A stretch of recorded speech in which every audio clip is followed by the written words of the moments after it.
everybody, welcome back to another episode of Podcast 34, and I've got the lovely gentleman with me this evening, Darren. Nice to see you, Darren. How are you doing? Yeah, good, thank you. How are you? I'm living the dream, my friend. Well, good. Thank you for giving your time. I know you. That's right. Thanks for the you're, invite.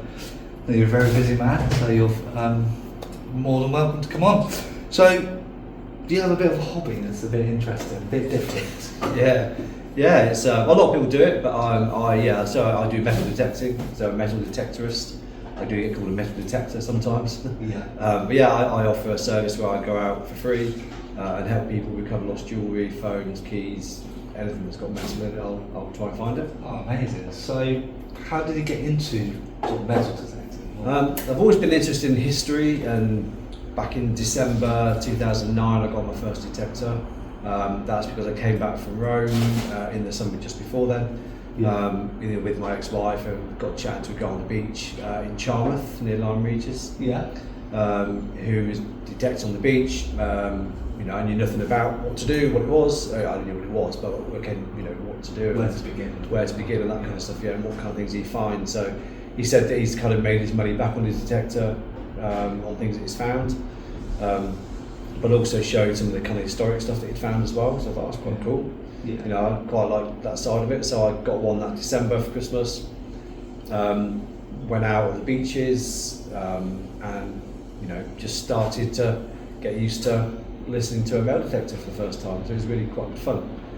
Well, that was incredible. So you sort of started out with more of the historic side, and then... Yeah, I started on beaches. I did that probably for about a year, just over a year. So in February 2011, I set up a Bournemouth detecting club. Yeah, so that's when I first set up, and that was then because I've been detecting a year on the beach and in my garden, at home, so not really finding much. And then I was getting knocked back from farms and stuff. But I thought I'll set up the detecting club. Yeah, what are you trying to approach farmers to go onto the land? To go onto the land, yeah, because that's where generally the historic stuff used to be. A lot of the little farms are. One I used to go on in Gillingham was back in medieval times was an old market. Oh wow. It's called Deer. I think it was near Deer Farm, or Deer Park at the time, and it was an old place where people used to hang around, like we do car boot sales, that kind of thing. Just drop their coinage on the floor, and you find all sorts of stuff. And that's really what interested me in detecting initially. And then I enjoyed that side of it. I did like doing that kind of thing. I also like going to the beaches and just finding modern coins and stuff like that. Yeah. And then the actual kind of historic side of it got a bit competitive with land. So did it? So would offer the farmer £10, all the money goes to the farmer. We've raised money for charity doing that as well, which is really good for MS Society as well. And then other groups would come along and offer more money to farmers, and then take half the money themselves, and it was more turned into a business. Than a hobby, and I thought, I want to enjoy it, and it was getting quite argumentative in some of the groups I was in. I just like, you know what, I want to just enjoy the hobby and go out there, fresh air, and detect. So I kind of set up the Bournemouth club. We did have a bit of land to start with, still in Gillingham, so we used to do maybe 30 to 40 people go on that. Oh, nice. A bit of farm, raise money for the farmer. For him, it's great. I find some old Roman stuff, and I found hammered coin on there. My very first hammered coin, which is the third. Oh, that's good. And that one was quite ironic because I found it at the time they identified Richard III's body in the car park in Leicester. Well, and this was the same time. Yeah, it's the same kind of weekend. So they identified sort of it. 200 miles apart. Yeah. They found one of his coins. And then it was buried at the road. Buried up in the Midlands. But and that side of it I did enjoy. But then I thought I can't be bothered with the argument. So when I was on the beach, when I was first doing it, I kind of found a set of keys for someone. And I thought nothing of doing that, and then I thought, you know what, that's quite good fun doing that sort of side of it as opposed to the arguing and that kind of stuff. So you're kind of left alone, aren't you? And you can just do what you want to do. You're kind of helping someone, and I thought nothing of the keys initially. I thought, I can help someone who just lost something. And then I set up another website called metaldetectingservices.co.uk, and that was for dedicated people who lost stuff. So well, I'll set it up. No one's ever going to use it. So when was this? Probably 2012, 2013. I set that one up. No one's ever going to use it. I'll just set it up, and then I started getting the odd kind of phone call and the odd message from it. And then for for one reason or another, I wasn't really available to go out searching because of ties and stuff. So other people would help out, and then I was able to then find myself with all the time I could spare, and I was going out all the time. And the more I did it, the more I posted. The more I post, the more people would tag me on Facebook, or just call me, message me, email me, fill in my contact forms. If they want to get hold of me, they will. And the more I do that, the more then people just constantly do it, and more people know that I offer the service. So I guess it's kind of word of mouth that gets round. Yeah, it's word of mouth, and it's just snowballed into what is now really more than a hobby. It's turned into a service for the community, I suppose. Yeah, so you're a bit of a local hero, but you also have a full-time job as well on top of that, don't you? Yeah, I wouldn't quite say hero. I like to help people. Yeah. But it's nice to hear those things. Yeah. It's not why I do it. But yeah, I work full time as well. I could do this full time. I get enough calls and enough messages that I could do it full time quite easily. Yeah. So you have a family and a wife as well. So I've got a wife, got kids. Yeah. So what do they think of it? 'Cause obviously you're working during the day, and then in the evenings you're out detecting and things like that. She's very supportive. I'm often not home in the summer, particularly like either late at night or in the mornings, depending on what's been lost, where it's been lost. But she's really supportive, very understanding. Never kind of says no, you can't go out.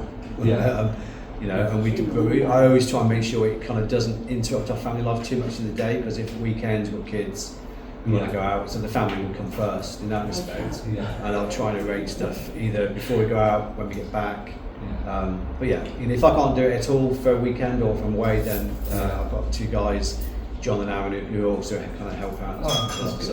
So obviously we go back to, you've got a full-time job, and it's getting to the point where you have lots of requests coming in. So if you've got multiple requests, like on one day or a weekend or something like that, how do you triage on what's more important? Do you sort of go, well, that seems more important than this one? What's your thought process there? A lot of it is down to yes, importance, but also likelihood of it disappearing in the time before I get there.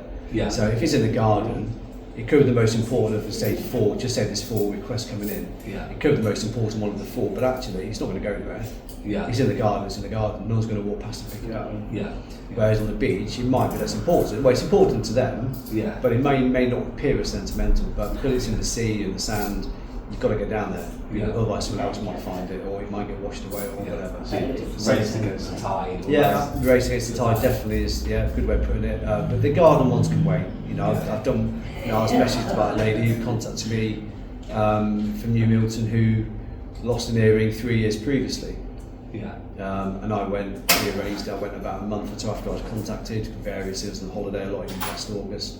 Went and found it, so she couldn't believe it. So out of all the requests you get, how many people do you actually contact?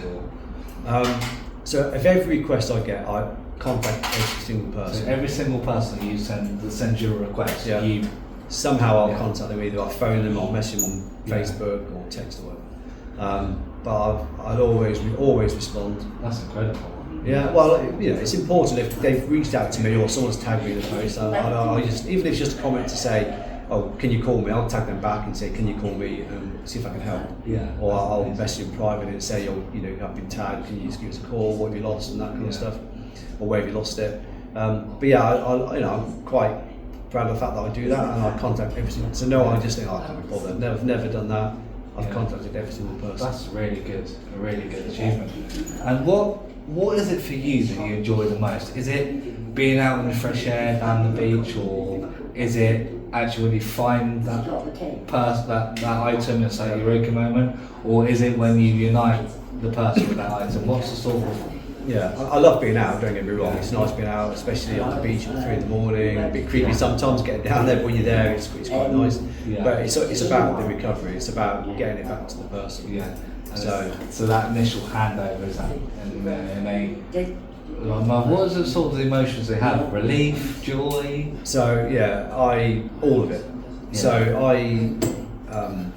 when they contact me to start with, that I see, if I speak to them particularly, if I'm face to face with them, I can see the devastation in their face. I can hear it in their voice if it's on the phone. They're crying sometimes. So when I go out there and I find it, as soon as I find it, knowing the emotion previously, then it's completely reversed. So I see the tears of joy as opposed to tears of sadness, and how happy they are getting it back. And for me, I get goosebumps talking about it. I shout on the beach sometimes in the morning, you know, thinking I found it. And I send them a message with no context, just a picture of me holding it. And their natural response is what it's nice to see, like, oh my god, or I can't believe it, it's amazing, all that kind of stuff. So yeah, I get the buzz from giving it back to them, because I've seen the devastation compared to when they're happy when they get it back. So that's what it's about. Incredible.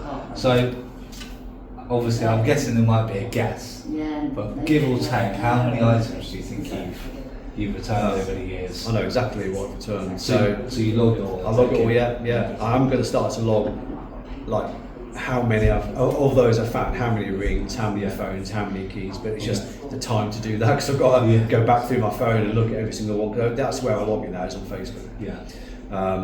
So I number them. So I've recovered I helped 290 people. And I've recovered 313 items for those people. 313 items. Yeah.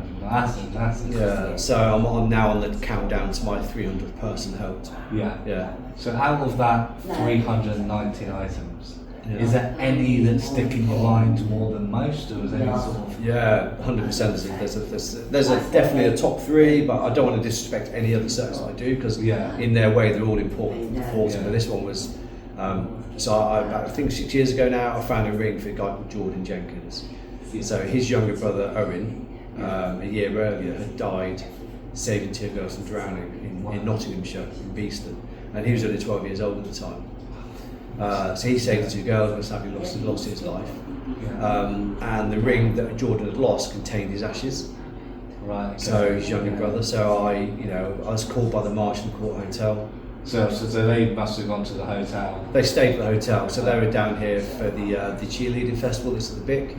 So they were staying at the Marshall Court. They called me because one of the guests. So we've got a guest here that needs your help. So obviously the hotel must have known who you were and where. That was probably at the start of when it was going crazy busy, and from then it's escalated again. So I went down there. No, you don't hesitate. You go down there. That's a case of, like, I don't need to ask my wife I'm going. I tell her I'm going, but it's all nice, And I went down there, and within 10 minutes I found it. Wow. And I got a good signal. I lifted out the sand, and I said, "Oh, is that it?" And we just looked at each other for 10 minutes, 10 seconds, which feels like 10 minutes. And then we just hugged it out, went back up to the hotel. And actually, what happened was that I found the ring, but he'd also lost a pendant at the same time. He was on a necklace. Right. Snapped and came off. And he wasn't worried about the pendant to start with, he just wanted the ring. And when I found the ring, he said, "Oh, can we get the pendant now?" And that was next to it, so next scan was the pendant. So he was really happy, and I'm in touch with the family still. So that was, what, 6 years ago? That was 6 years ago, sadly he died 7 years ago. The brother. And you're still in touch with the family? Yeah, still in touch with the family, So she set up what's called the Open Water Education Network. Okay. So she used his name, so Owen was his name, and that's what the anagram is. And that's for people basically who, to raise awareness really of people swimming in open water. And it makes me think about it. Because when I get called out to maybe a small shallow lake or something like that, or whatever, I'm always conscious. So in the sea, right, I've got to be careful. I've got to make sure that I'm not at risk here and putting my life in danger as well. So when you're searching for things, there are times when you actually venture into the sea itself. Yeah, absolutely. I've been up to here before on my own in the sea at night. So I wouldn't do that again so much. But sometimes when you're in the sea, you can feel the tide taking you out, and then when it starts to turn, you can feel it come back in again. So when it starts to come back in again, you've then got to think, right, I need to start heading back that way. And then one time I did that, and I found the ring for this guy called Chris. Phoned him, and I was literally shivering because it was really cold. And I found it, but you're kind of so exhilarated with finding it that it doesn't really matter too much. But it's just, I don't know, it's just a buzz feeling. So I'm guessing the adrenaline takes over. Because I never want to give up. If I'm there for 2 hours and they don't find it, I thought I don't want to go home because I know it could be there. So I try and put in as much effort as reasonably possible. What's the longest time you spent finding like a particular item? So I spent about a 2-week period looking for a ring. 2 weeks? Yeah, Bournemouth Beach. And it lost it. Kind of his wife was coming out of the water. At the time it was quite shallow. She was coming out and it fell off, tried to grab it, couldn't get it, couldn't find it. You never find it once it's in the sand in the sea. No. So I went down there probably 4 times, 2 or 3 hours at a time.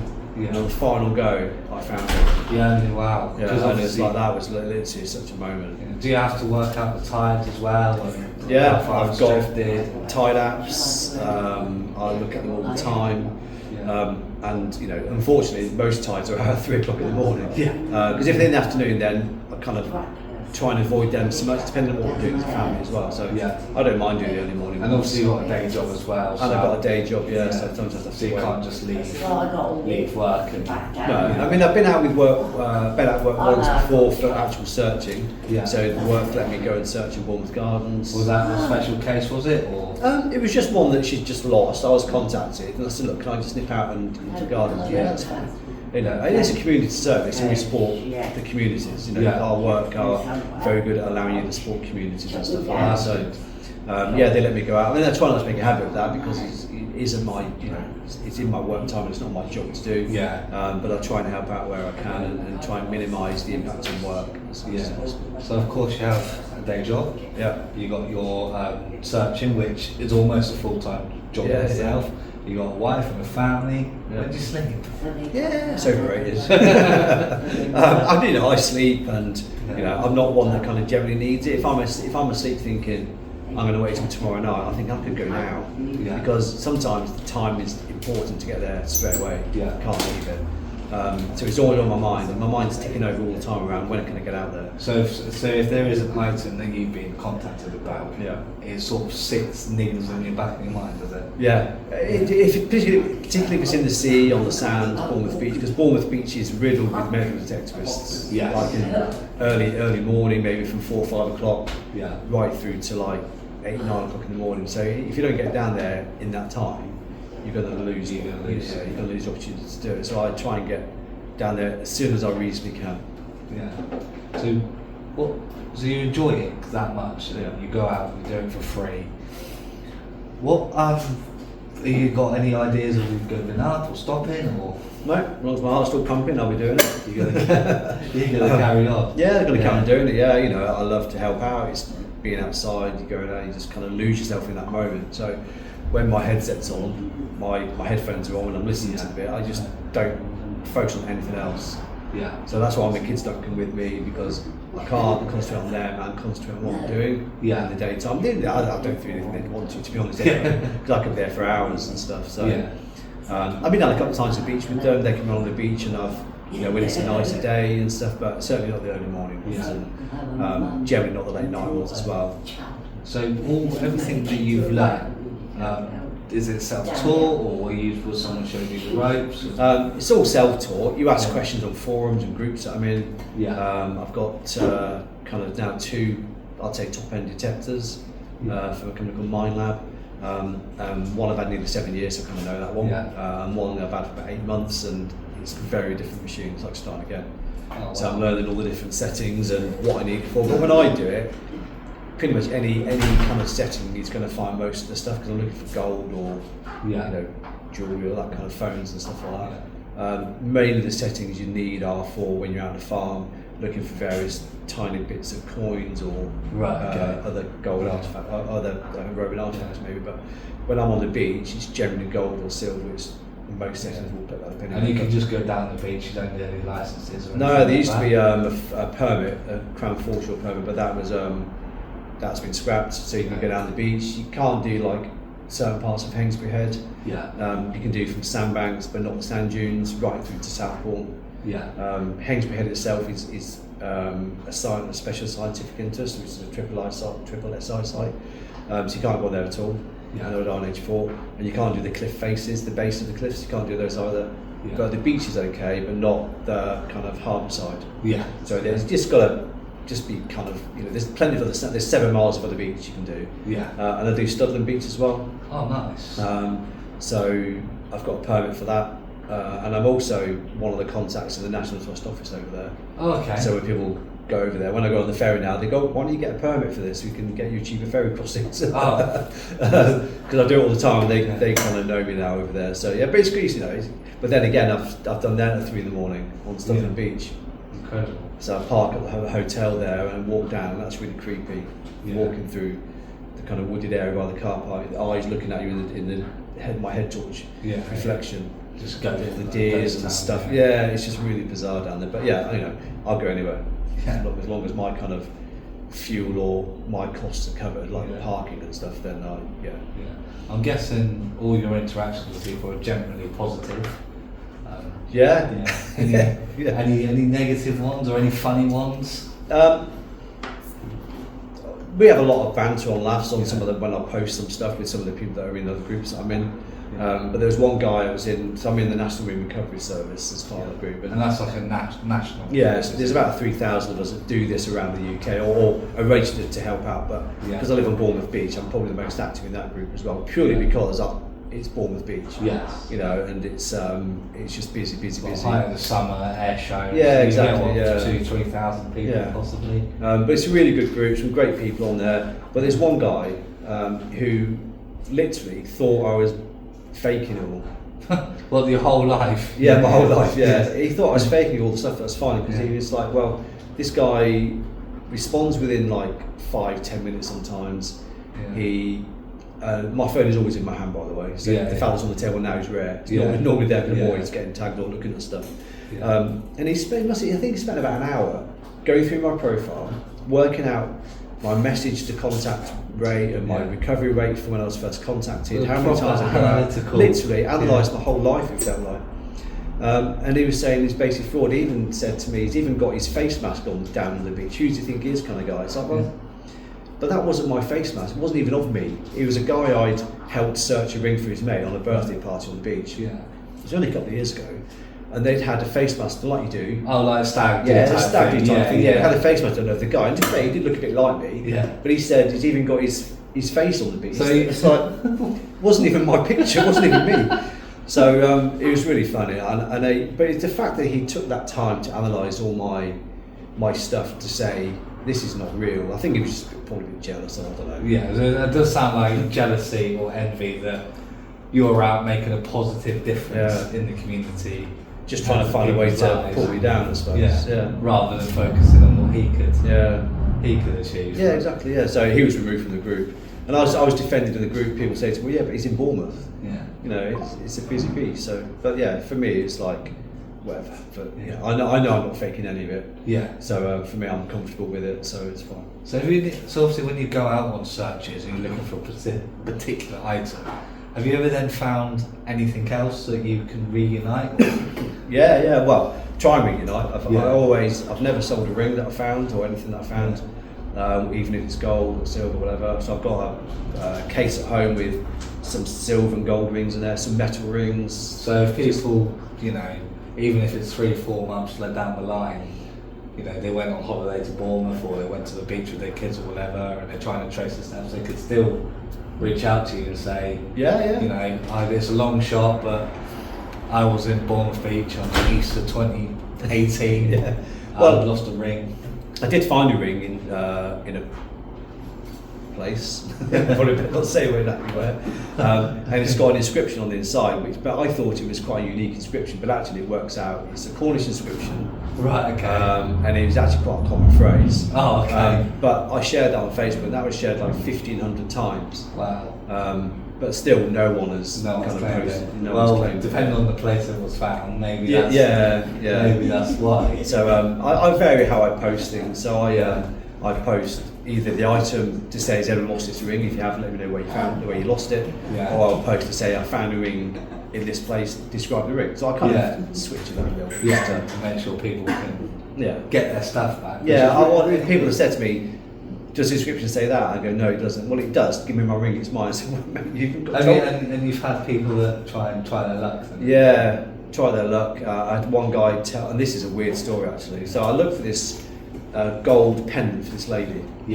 And this was in January last year. I looked and didn't find it, and then had a message to say this person's got what they basically got on Facebook and trying to scam me. Yeah. They messaged me and said, I've got this. If you pay £50, I'll give it to you. So, well, you meet me, I can pick it up for you, we can sort it out. Yeah. And then never heard back. Obviously, they wanted the money up front, which it wasn't going to do. Obviously, so I told the lady that be careful, this person's trying to scam me, so in case it contacts you. Yeah. And then last summer, so this was in January last year, I looked for it. Then in August last year, I was looking for 3 rings for this lady. So I found 2 of them. Yeah, oh, 2 out of 3. Yeah. 2 out of the 3, but the third one had already been found by another lady. Yeah. That day. And so whilst I was looking for that, I kind of came across, I put my hand in the sand, I said no. And it was a gold pendant I'd been looking for 8 months earlier. No way. But it wasn't in a place she'd even been. So Yeah. I think what happened was, the tractors come along and they clear the beach and they move the sand. I think the tractors have moved it from where she'd lost it over to another part of the beach. Yeah. So I messaged her at 11:30 at night. I said, so, because we'd messaged before. Yeah. This is 9 months, didn't hear a peep from her. 8 months later, I messaged her, so. She went, you haven't found the pendant, have you? And I sent her a photo. It's just, oh my god. But that's a weird one because I wasn't looking for that. I was looking for the rings for someone else and came across something I'd been looking for 7 or 8 months earlier. And the fact that you even remembered as well. Oh, I remember every single I don't remember everyone's names now, but when I look at my phone, all my photos, because I've got a photo of everyone that I found. Yeah. I remember the story about every single one. That's nice. But the names sometimes ring a bell. So if it's in the garden or in the pebbles in the garden, I know what they did, how they lost it. Yeah. You know what the ring meant to them. So I remember all of that about all of them. So it's just sometimes the names. So the names there, but you know the stories. I know the story of every different single one. people. Yeah. You must meet a lot of different people then. Yeah. The good thing about this is I meet a lot of people, but it's not just the people I find for that it impacts. It impacts on their families. Sometimes they say to me, you know, the woman I messaged the other day, I said, fun enough, I was thinking about you watching the day. She said, I'll remember it for the rest of my life. Wow. Do you know what I mean? So that's like quite an emotional thing because it's nice you have that impact on people and they talk about it at family events and gatherings and stuff, and it'll always have a story to it. Yes. When I even a set of keys. Yeah. You know, but particularly like that pendant will always now. It was a gift from my husband one Christmas. Hadn't had it long, but it meant a lot because it was a gift. Yeah. And that now will always have a story attached to it. What's the oldest thing you've probably found? So recoveries wise, I found a ring that had been in the family for over 100 years. 100 Platinum years. ring on South Bournemouth Beach. Yeah. I found it within 5 minutes, but they were devastated That's because they're family heirlooms. Yeah. I've It's been found. in the family for 100 years. Yeah. Now, thanks to you, it's probably going to be in the family for another. Well, 100 hopefully, years. yes, if they stop wearing it at the beach, Yeah. hopefully. Yeah. But yeah, I found a gold signet ring for this guy who is now 75 and hasn't taken off his finger since he was 15 years old. So when you think about that, that's like... It's sort of part of you, Well, it is, yeah. It's like not wearing a watch. You know, you kind of feel bare without it. And for him, it was like, oh God. So I was called by someone I know on Facebook, and I went down there straight away and found it in about 5-10 minutes. So, That's incredible. he's just so relieved and pleased that I found it. So you're quite obviously prevalent on social media with what you're doing and things like that. Have you had people come up and recognise you yet? Yeah. I mean, it's weird because I'll be in my car, 'cause it's all over my car. My detecting logos and that kind of stuff, and people I can see them. And that's what's on your... So that's my club, obviously my initials, and I've got stuff on the back, and it's all over my car, all that kind of stuff. It's all a bit self-obsessed, but for me it's my little hobby, and people know that I do it. So I walk around just like the shops, supermarkets, and people go, are you the guy on Facebook? Yeah. And I was walking in a clothes shop the other day, and I was with my daughters walking along, and this guy went past, and he went, that's the guy on Facebook. I just thought it was quite funny. Like a little celebrity. That's that Darren guy. Yeah. And it's just like, it's nice to hear that, but I don't do it for that reason, but it's just nice when people do it, and people say hello and stuff. So if people are out and about, or you're detecting, or you're out and about, are you happy for people to say hello? Yeah, absolutely. Yeah.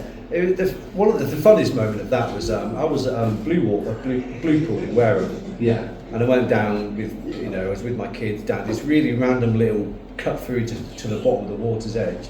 Yeah. There's a woman there. She turned around. She said, "Oh, you're that famous guy." But I was randomly in Bluepool in Wareham, and it's just really random. But yeah, I'm happy. I want people to talk to me. I know it's like I'm not anyone. I'm just a guy who does detecting. Do you know what I mean? So I'm not anyone. Nothing special. No. But But yeah, you're it's special nice. to the people that you found stuff for, haven't you? Yeah. So you like people coming up and saying hello? And Yeah, stuff it's nice. It's quite a nice kind of warm feeling. It's just like people that's the kind of impact you have on people. Do you know what I mean? You kind of help people out. You you change the impact on people's lives, and people who read it see that sort of thing as well. So it's really nice to be able to do that. Yeah. So if someone has lost something and they don't know who you are, but I think everyone in the area does by now, but if they don't and they want to get hold of you, what's the best way to contact you? My phone number, so 0864 102 025. Sorry, 07864 102 025. I don't know if you missed it, we will put it in the comments. Yeah, just tag my name on Facebook. Yeah, Darren will also be tagged as well. And also my email address, so darren.wiles@hotmail.co.uk. Yeah. They can contact me, they phone me, email me, tag me on Facebook or whatever, anything, I'll always respond. Brilliant. And from what I've been told as well, you've obviously done a lot of hard work, put a lot of time and effort into this, but someone put a lot of time and effort in creating a memorial. There's a mural of me down, which is absolutely the most random thing, the most like, I couldn't believe it. So on at the bottom of the zigzag on Southbourne, Fisherman's Walk zigzag, before you hit, just as you go onto the beach, there's a mural of me on the small wall before you hit the shop, the ice cream shop is. And I was tagged in a post last year, and it went up in May last year. So I was tagged in a post, and some guy who I found a necklace for on that beach, he said, "Have you seen this?" I said, "No." So, and it was my mural. He sent a picture of a mural. I went down there and had a photo taken with it straight away. I thought, I don't want to miss it. I don't want to be taken down. Well, hopefully, touch wood, it stays there. It stays there definitely. And the weird thing is, it's made out of, not weird, it's amazing. It's made out of ceramic tiles. Beautiful. So it's been cut, and and as soon as I saw it, I knew which photo it was based on. And it's based on a ring I'd found for another lady, Tracy Locke, and her daughter Ella. On that part of the beach as well. So he didn't know that at the time. He just picked a random photo. And what's funny, what he said was, a guy called Matthew Byram did it, his local street artist, and he said, "I just picked the photo you look least miserable in." I just thought that was hilarious. Brilliant. And he did that for me, and he said it took him about 6 hours to do, I think, and he did it in February. I think he said 6 hours. And it's just put it on there, and I get messages from random people sometimes. "Oh, I've just seen your mural on the beach and stuff like that." So it's on my car as well, naturally. Of course. I mean, such a nice thing to have something like that, isn't it? It's for someone to have done that, taken time to do it for me without me knowing. It's really quite a nice feeling. I feel really proud of that. And he did it to mark my 200th person that I've helped. Oh wow! So quite a special occasion. Quite a special occasion. It's amazing. So if you're out detecting as well, so you again, if you're detecting, people can say hello, or are you sort of busy in that moment? Wherever I am, if I'm out at 3 in the morning, it might feel a bit weird. But anyway, if I'm out, I'm happy to be able to say. I want people to say hello to me. Do you know what I mean? But I'm just a bloke who does metal detecting. That's it. Well, on behalf of the local community, thank you very much. No, thank you, Josh, and thank you for coming on the podcast. No, you're welcome. Pleasure. Pleasure to be here.